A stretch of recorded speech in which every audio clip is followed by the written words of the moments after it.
Então, Malafaia só é importante para vocês que continuam pensando que Malafaia é qualquer uma outra coisa além de uma mala. Ousa falar do meu nome de novo, Silas. Vou falar pro Brasil inteiro, para todos os pastores saberem por que sua esposa foi fazer tratamento nos Estados Unidos por uma coisinha que você andou fazendo contra ela. Se você quer ficar por dentro de tudo o que acontece no meio gospel, se inscreva agora em nosso canal, ative o sininho para receber todas as notificações e se prepare porque o vídeo já vai começar.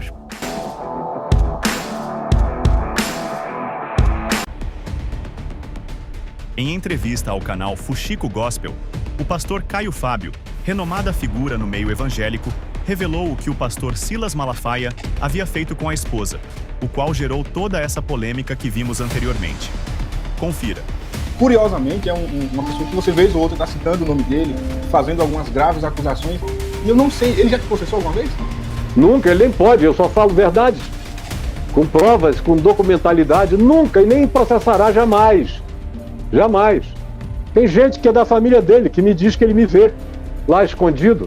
Já foi flagrado algumas vezes. Já foi flagrado. E um desses caras disse, escuta, por que você nunca processou o Caio? Ele falou, porque ele é um homem de Deus, que só nasce um como ele de 200 em 200 anos. Ele sabe quem eu sou. Ele ia na minha sala. Eu conheço o Silas desde que ele tinha 18 anos. Para vocês é que ele é a grande coisa. Para mim é um menino que nunca cresceu, que sempre foi completamente empavonado, impressionado com poder, complexado pra caramba, e que viu no meio de cegos, quem tinha um olhinho de esperteza a mais era rei. E ele ficou, mas não emplacava. Foi no meu vazio, quando eu saí, que ele cresceu dessa gritaria maluca, e ele está do lado de qualquer um que tenha poder. Qualquer um que chegue com poder, ele agora vai demorar um pouco mais para se aproximar do Lula, porque ele anarquizou demais o Lula durante o Bolsonaro. Mas ele já tinha feito isso antes. Desde o tempo do Collor, já tinha descido pau, chamava de demônio, desde o tempo do Fernando Henrique, e até que o Lula ganhou. Quando o Lula ganhou, um mês depois ele estava aqui, fazendo orações que estão gravadas na internet, para vergonha dele, várias delas. Ele não tem a menor vergonha na cara. É um bicho totalmente sem caráter. Quem devia ter nome de molusco era ele, porque ele é um sujeito invertebrado. Ele entra por qualquer brecha, ele só quer aparecer lá dentro. Mas ele nunca processou, nem processará, nem vai tirar onda comigo jamais, porque ele ia chorar na minha sala. Dizer, pelo amor de Deus, eu estou recebendo $40 mil do Macedo todo mês, dólares, em 1991. Recebo $40 mil por mês para ficar de plantão para falar mal de ti. Porque o Macedo não quer falar mal de ti para não pegar mal para ele. Porque você é uma pessoa inatacável. Isso em 91. Quantas vezes ele foi lá? Uma vez ele chorou. Caio, se você fizer essa declaração em nome da EVB contra as práticas do neopentecostalismo e do Macedo, vai ter o programa 25ª Hora hoje, e eu vou ter que ir lá falar mal de você, e eu não quero, porque você é um homem de Deus. Eu sei que você é sério com Deus, só nasce gente como você de século em século, pelo amor de Deus, não me deixa fazer isso. Eu falei, eu é que não tenho que deixar você ser corrupto. Você está vindo aqui confessar a sua corruptibilidade, está vindo me falar de como você é venal, de como a tua cabeça tem preço, como você não tem o preço do sangue de Jesus na sua vida, não tem o evangelho na sua vida. Você está à venda, meu querido, está à venda. Ele sabe que ele me disse isso.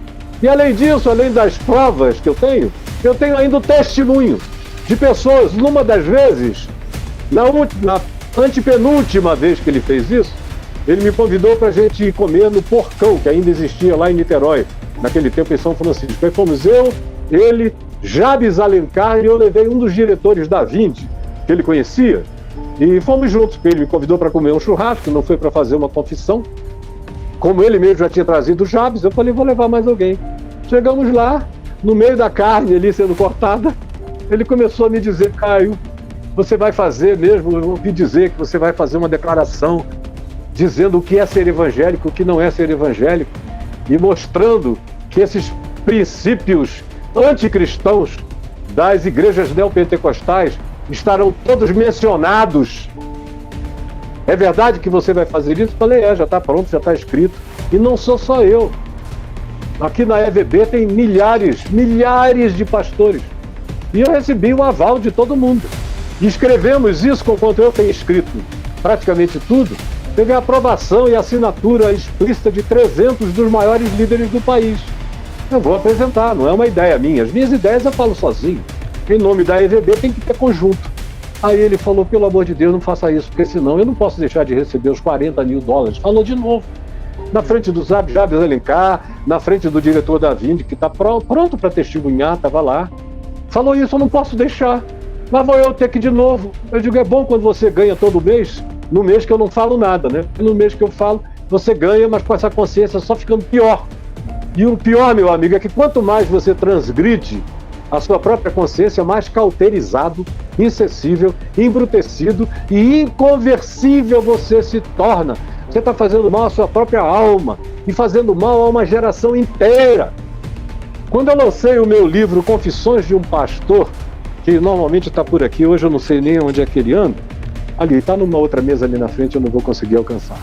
Então, no mês seguinte ao lançamento do livro, ele me ligou, aí pediu para ir lá no meu gabinete, chegou lá com o jornalzinho, jornal O Globo na mão e o meu livro na outra. Aí abriu o Globo, primeira página do Globo, o Macedo gastou $1,5 milhão em 1996, eu creio. $1,5 milhão para colocar um artigo escrito pelo Malafaia, assinado por ele, pelo Fanini e por mais uns 2 bispos da Universal. E publicou em todas as melhores páginas de todos os maiores veículos de comunicação impressa do Brasil, de norte a sul. Saiu no Globo, na Folha, do Estadão, em todos os jornais. E aonde ele me acusava de ser o queridinho da mídia, porque a família Marinho gostava de mim, por isso, por aquilo, mas não fez nenhuma acusação, porque não tinha do que me acusar, nem ele, nem ninguém, nem o diabo. Aí ele escreveu aquela página lá, veio no meu escritório, aí disse, olha, o máximo que eu já te mencionei por escrito, olha a diferença na cabeça do pobre, coitado, malagélico. Quer dizer, uma impressão escrita num jornal, no dia seguinte acontece isso, ele pegou o jornal O Globo, onde tinha o texto, jogou na minha lixeira, assim, abriu a mão, o jornal caiu. Mais um livro, aí ele pegou lá o meu livro, vamos supor que fosse esse aqui. Pegou o meu livro bem maior do que esse, o Confissões, um livro assinado por você, contando a sua história, vai virar história. Nunca mais não será. E eu apareço aqui muitas vezes, de maneira ruim. Eu falei, poupado. Quem conhece quem você é e lê o livro já me disse, que pena que você não mostrou quem o Malafaia de fato é. E eu disse, porque ele tem mulher, tem filhos, eu não estou aqui para humilhar ninguém com as particularidades que eu sei da vida dele. Você já imaginou se eu falasse? Aí eu comecei a dizer, se eu falar sobre isso, sobre aquilo outro, sobre tal, não falei nada. Só disse que você é um crápula.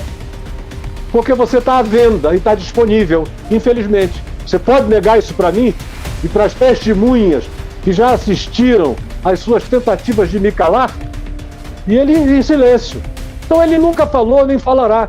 Ele falou na TV depois disso, algumas vezes, quando ele soube que eu estava voltando dos Estados Unidos para voltar a morar no Brasil. Eu passei o ano de 99 inteiro lá querendo ficar longe da confusão. Voltei para o nascimento da minha neta mais velha, que tem 23 anos agora, e para vê-la nascer, e fiquei. Aí quando ele soube que eu tinha voltado para ficar, ele foi no programa dele de sábado e falou que eu estava voltando, mas que eu tinha que ser punido, nunca mais poderia abrir a boca na vida, que eu tinha que ficar em silêncio com a bunda num banco de igreja calado pro resto da minha vida, porque eu tinha adulterado, eu tinha me divorciado, e ele é intransigente com isso. Hipócrita, eu não vou dizer os pecados dele nessa área, porque eu não vou dizer. A mulher dele sabe, a família sabe, todo mundo sabe. Estão lá, que sigam. Agora, a minha vida está na luz. A minha vida não carrega nada escondido. A minha vida está às claras. E eu tenho o hábito de eu mesmo abrir a cortina, eu me apocaliptizo, eu tiro o véu e mostro a cara. Como Paulo mandou em 2 Coríntios 3, sem véu na face. olhando para a luz do Senhor, andando e sendo transformado de glória em glória na imagem de Jesus. Então, Malafaia só é importante para vocês que continuam pensando que Malafaia é qualquer uma outra coisa além de uma mala. Sem apresentar provas verdadeiras, o caso segue indefinido. Diante dessa situação, a esposa de Silas Malafaia, Elisete Malafaia, comentou o caso. Em entrevista a um podcast, Elisete explica o motivo de ter ido se tratar psiquiatricamente fora do país. Vamos ver. A senhora teve 3 surtos Psicóticos, sim. A senhora pode contar mais deles? Posso, sim.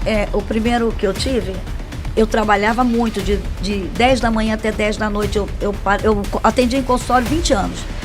Aí saí do consultório e fui atender na igreja. E aí eu quis salvar as pessoas da igreja, porque eu atendi tanta gente doente que eu falei assim, pai, esse pessoal está na igreja, mas tem um vazio emocional, tem uma dependência emocional. Estão aqui, mas ainda tem uma coisa na alma que, sabe, que o diabo pega para ficar com aquela vitimização, o sentimento de inferioridade, de baixa estima. E comecei a atender. E aí aquilo, você não pode dar mais do que recebe, né?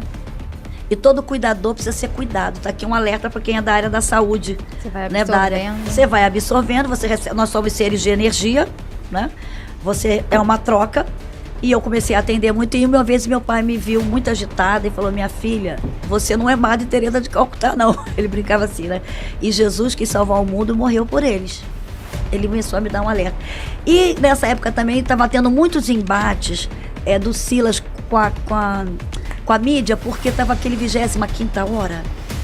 Aquelas brigas, né, com a Universal que o Silas defendia, e o Silas se desgastando. E aquilo também foi um conjunto de coisas, né?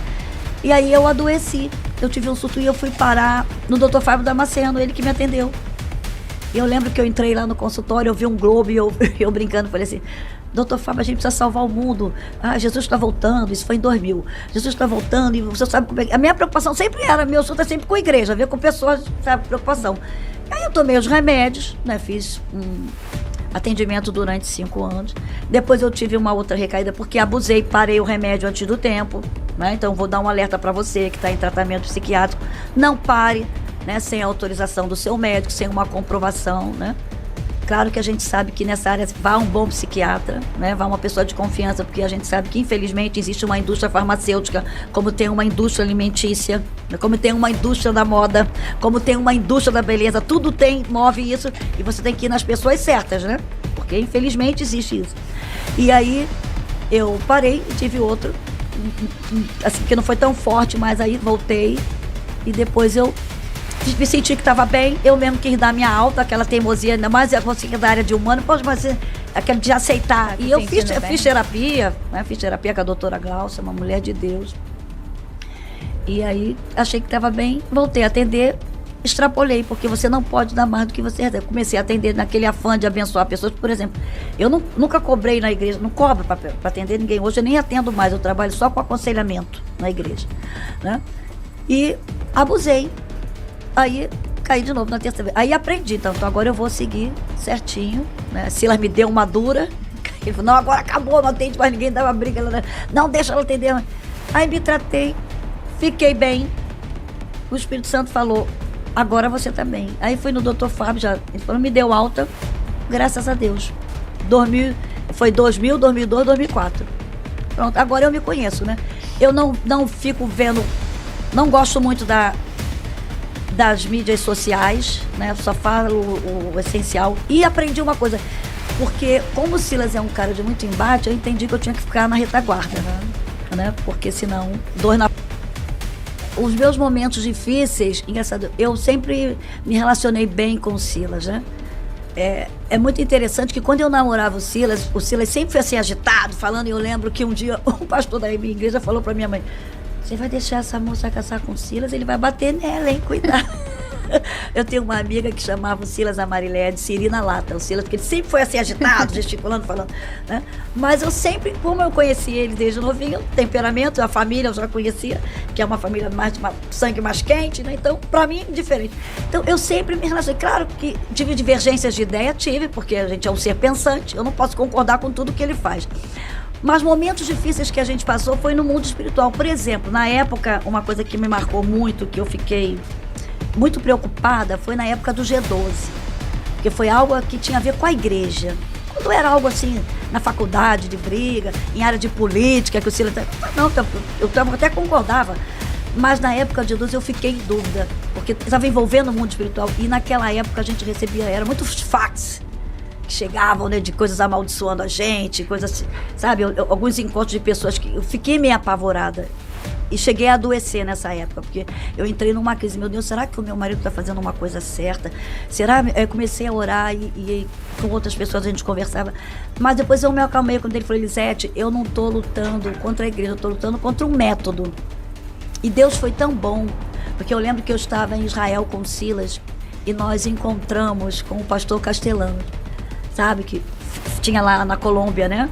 E aí ele falou algumas coisas pro Silas, falou, Silas, não é nada disso, deturparam um pouco aí o que era. Aquilo me acalmou, porque eu tive alguns embates. Silas, eu questionava, será que você está certo, meu filho? É a igreja. E aquilo me trouxe muita paz. E depois a gente se encontrou. Logo depois disso também nós fomos para os Estados Unidos e nós nos encontramos com o pastor René Terranova, que somos grandes amigos hoje. Você vê como não é o mundo dá volta, né? E a gente, mas isso é que é lindo, que a gente tem que entender. A gente pode divergir de ideias, porque nós somos seres humanos, mas de sentimentos não. O sentimento, o amor a Deus, o amor aos princípios da palavra tem que prevalecer.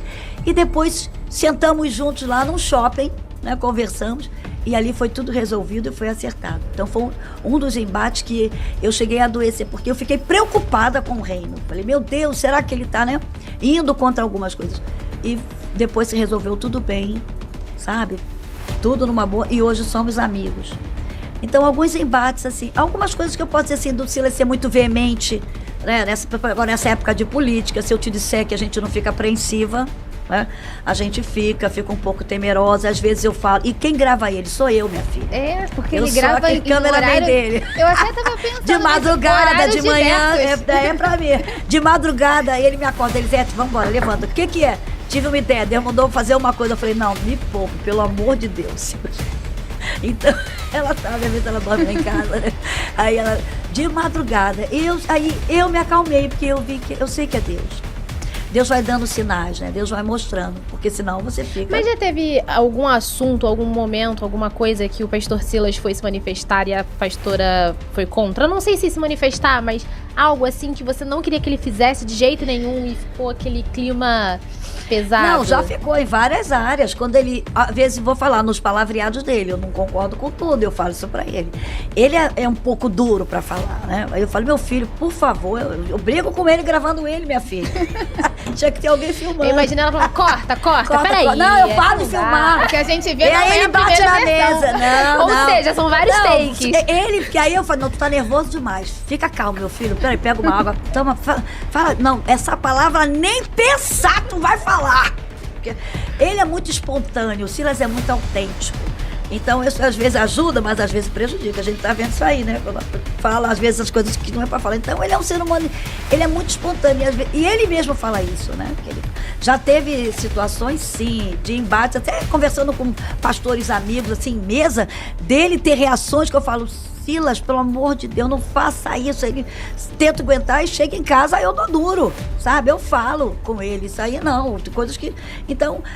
Até nas gravações que eu faço com ele, eu falo, não, eu não vou botar isso não, volta tudo, eu apago, volta tudo. Apaga pra não ter chance dele pegar e postar. Porque ele pegar e postar. Aí apago. Aí, quando você vê ele ali falando, ele já tava muito mais alterado. Porque ele já tava estressado, de que gravou muitas vezes já. É que ele é muita emoção. Agora, uma coisa que é interessante, que eu já discordei e que ele... falhou, porque às vezes, né, são de coisas que ele acreditou demais em pessoas que eu falava, não acredito, eu não acredito, porque a mulher é interessante. A gente diz assim, a mulher tem um sexto sentido, e tem mesmo, né? A mulher tem um radar, porque quem descobriu o inimigo foi a bendita mulher, né? Que tem essa visão multifocal, né? Que tem esse radar, né? Quando eu tive 3 surtos psicóticos devido a estresses, né? E coisas de atendimento que eu trabalhei muito também atendendo, e de me levar por aquilo que as pessoas ouvem. Por isso que eu não gosto muito de rede social, porque eu fui me deixar levar por uma pessoa muito conhecida que eu gostava, admirava como pastor, e ele fez uma calúnia a meu respeito. Se eu disser para vocês o que eu já ouvi, eu já ouvi dizer que a minha irmã estava grávida do Silas. Eu ia em lugares de convenção geral e eu via assim, dizer que o Silas tinha amante, que o Silas era... né, uma vez eu tava numa convenção e a mulher falou assim, você sabia que o teu filho transou, o seu marido pegou a aeromoça? Ela falou comigo que ele transou. Eu falei, foi. Então, você tem que ter uma estrutura. Deus foi me preparando emocionalmente, né? Porque eu ouvi muitas coisas que eu não gostaria de ouvir. Eu digo assim quando eu atendo pessoas que falam, mas eu fui estuprada. Mas eu falei, minha filha, isso aí, todo mundo tem suas dores, eu tive as minhas. Você teve no mundo secular, eu tive dentro da igreja. Porque eu cresci ouvindo ofensas, que meu pai era ladrão, meu pai roubava da igreja. Teu pastor tá comprando, pegando o dinheiro para dar um anel pra filha. Meu pai nunca me deu um anel, eu não tive 15 anos, nada disso. Eu ganhei o maior presente que meu pai me deu com 15 anos, foi uma Bíblia. E naquela Bíblia ele colocou assim, que aquilo marcou minha vida. Elisete, que acima de tudo em sua vida esteja Jesus Cristo e a sua